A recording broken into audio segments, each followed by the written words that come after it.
When a woman gets pregnant, that is not a human being.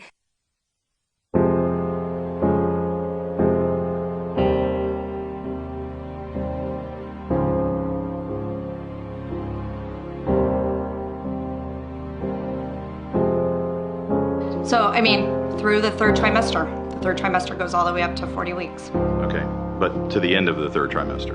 Yep, I don't think we have a limit in the bill. So,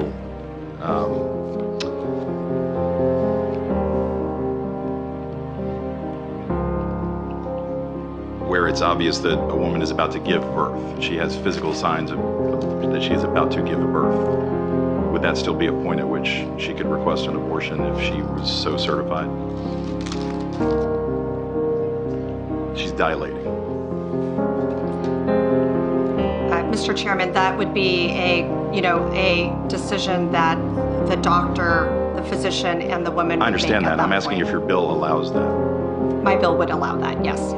So in this particular example, if a mother is in labor, I can tell you exactly what would happen. The infant would be delivered. The infant would be kept comfortable. The infant would be resuscitated if that's what the mother and the family desired. And then a discussion would ensue between the physicians and the mother. So I think this was really blown out of proportion.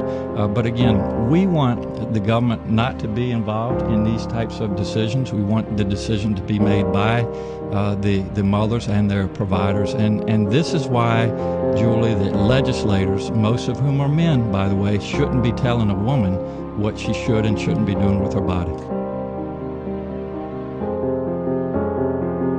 When a woman gets pregnant, that is not a human being inside of her. It's part of her body. Second trimester D&E abortions performed between roughly 14 and 24 weeks of gestation. Your patient today is 17 years old. She's 22 weeks pregnant. Her baby is the length of your hand plus a couple of inches. And she's been feeling her baby kick for the last several weeks, but she's asleep on an operating room table. You walk into that operating room scrubbed and gowned, and after removing laminaria, you introduce a suction catheter into the uterus. This is a 14 French suction catheter. If she were 12 weeks pregnant or less, basically the width of your hand or smaller, you could basically do the entire procedure with this. But babies this big don't fit through catheters this size. After suctioning the amniotic fluid out from around the baby, you introduce an instrument called a Sofer clamp. It's about 13 inches long. It's made of stainless steel.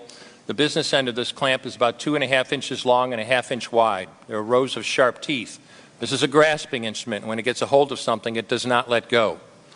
A D&E procedure is a blind abortion, so picture yourself introducing this and grabbing anything you can blindly and pull, and I do mean hard, and out pops a leg about that big, which you put down on the table next to you. Reach in again, and pull out an arm about the same length, which you put down on the table next to you. And use this instrument again and again to tear out the spine, the intestines, the heart and lungs. Head on the baby that size is about the size of a large plum. Can't see it, but you pretty good idea you've got it if you've got your instrument around something and your fingers are spread about as far as they go. You know you did it right if you crush down on the instrument and white material runs out of the cervix. That was the baby's brains. Then you could pull out skull pieces. And you have a day like I had a lot of times, sometimes a little face comes back and stares back at you. Congratulations, you just successfully performed a second trimester D&E abortion.